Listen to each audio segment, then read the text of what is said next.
पिछले एपिसोड में हमने देखा था कि सविन डाउजिंग पोइजन के साथ ही जिन्सी के इलाज में लग गया था, लेकिन ये पोइजन जिन्सी के अंदर काफी सालों से था और इसीलिए जिन्सी के अंदर से इस पोइजन को निकालने में सविन को भी प्रॉब्लम हो रही थी। अब 2 से 3 दिन तक ऐसी ट्रीटमेंट करने की वजह से जिन्सी की बॉडी में काफी सुधार आ गई। जिन्सी सविन की तरफ नजर करते हुए एक डीप आवाज में बोलते हैं, मिस्टर सविन आपका बहुत बहुत धन्यवाद, आपके इस फेवर को हमारा माउस ट्रैप कभी भी नहीं भूलेगा और अगर आपको भविष्य में किसी भी तरह से मदद चाहिए होगा तो आप हमारे माउस ट्रैप में आ सकते हैं। इस नोवेल की स्टार्टिंग में सविन को हम देखते हैं जुकी बोलता है, अगर मैं अपने अंदर की पोइजन दुकी को पूरी तरह से रिफाइन कर लूँ तो मेरी एनर्जी में काफी बूस्ट होगी, जिस वजह से मेरी पावर भी काफी बढ़ जाएगी, लेकिन ये करना मेरे लिए भी काफी मुश्किल है। ये सब सोचते हुए सविन परेशान हो जाता है। कुछ दिनों तक सविन डीमन पोइजन के बारे में अच्छी तरह से जानकारी लेता है, लेकिन फिर भी वो जानकारी लेने के बावजूद उस पर कोई था, क्योंकि सविन को पता था कि उसकी कोई भी गलत हरकत उसकी जान ले सकती थी। सविन अपने सामने वाले इंसान को देखते हुए अपने मन में बोलता है, अच्छा हुआ मैंने डाउजिंग में ब्रेक थ्रू कर लिया, नहीं तो इस व्यक्ति के अंदर से पोइजन एक्सपेल करने में मुझे काफी प्रॉब्लम होता। और फिर उसकी नजर जा चुकी थी अपने सामने वाले इंसान पे, जो कि अभी तक काफी हद तक रिकवर हो चुका था। जिनसे एक टफ से निकलते हुए महसूस करते हैं कि उनकी बॉडी से काफी हद तक फायर पोइजन रिकवर हो चुका है। इसके साथ ही साथ उनकी लाइफ सोर्स भी बढ़ चुकी है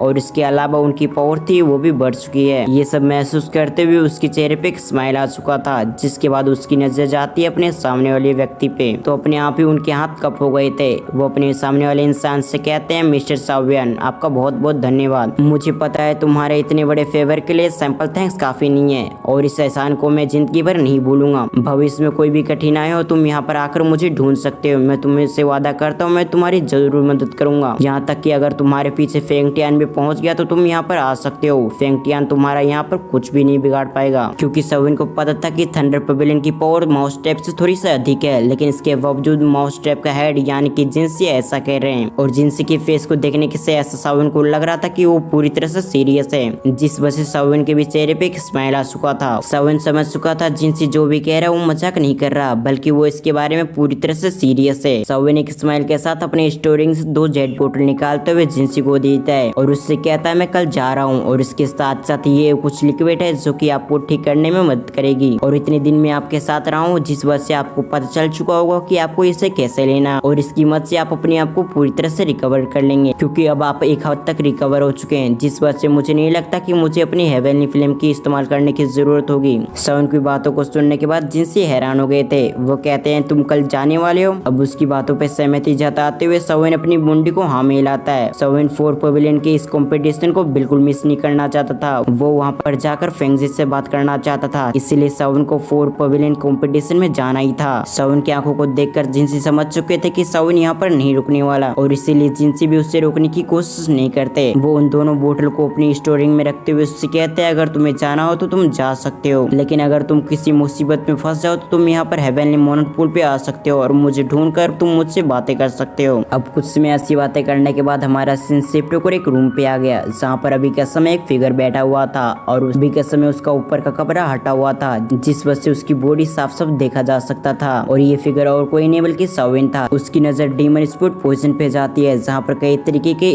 थी और ये चीज ऑफकोर्स वही सील थी जिसे लेटर फेरी डॉक्टर ने लगाया था ताकि सविन को इससे दिक्कत ना हो और वो डीमन स्पोर्ट पोइजन सविन के अंदर कैद हो जाए। लेकिन धीरे धीरे करते हुए ये सील भी कमजोर हो रही थी, जिस वजह से सविन को टेंशन होने लगती है। इस पोइजन को हटाने के लिए सविन के पास 2 रास्ता था, पहला तो एक डाउजिंग और दूसरा रास्ता था तीसरी हेवनली फ्लेम को ढूंढना। और अभी के समय सविन इस दोनों चीजों में से कोई भी चीज नहीं कर सकता था, लेकिन सविन इस चीज को महसूस करता है कि वो इस पोइजन के सामने पहले जैसा हेल्पलेस नहीं है। सविन डीमन स्पोर्ट पोजीशन को देखने के बाद कुछ सोचने लग गया था। अब कुछ समय ऐसे रहने के बाद सविन एक फैसले पे आता है और एक निर्णय लेने के साथ ही सविन ने अपनी हेवनली फ्लेम को एक्टिवेट कर लिया था और अपनी हेवनली फ्लेम को डीमन स्पोर्ट पोजीशन की चारों तरफ लपेट देता है, क्योंकि सविन अभी जो करने वाला था उससे वो पोजीशन उसकी बॉडी पे इफेक्ट न कर दे। ये सब सोचने के साथ ही सविन इसके लिए पूरी तरह से एग्री हो गया था। सविन अपने मन में कहता है, इस पूरी पोजीशन को एक साथ ही रिफाइन करना मुश्किल है, लेकिन मैं ये जरूर कर सकता हूँ कि इस पोजीशन को धीरे धीरे करते हुए रिफाइन करूं। ये सब सोचने के साथ ही सवन ने उस सील को थोड़ा सा तोड़ दिया और इस कारण से उस सील के अंदर से धीरे धीरे करते हुए काफी पॉइजन निकल रही थी। अजुकी लगातार उस सील को तोड़ने की कोशिश कर रही थी ताकि वो सवन को एक झटके में मार दे, लेकिन वो पॉइजन ऐसा करने में असफल हो जाती है क्योंकि उसके आसपास हेवनली फ्लेम थी और इसी कारण से वो पॉइजन ऐसा करने में नाकामयाब हो जाती है। सवन एक गहरी सांसें लेते हुए अपने मन में कहता है, अच्छा हुआ मैंने डाओजुंग पे ब्रेक थ्रू कर लिया, नहीं तो अगर मैं ट्रू डाओजुंग नहीं बना होता तो ये पॉइजन तो मेरी जान ही ले ली थी। ये कहने के साथ ही सवन ने एक डीमन स्पिरिट पॉइजन के एक भाग को अलग कर दिया ताकि उसे रिफाइन करके अपनी दुकी में कन्वर्ट कर सके।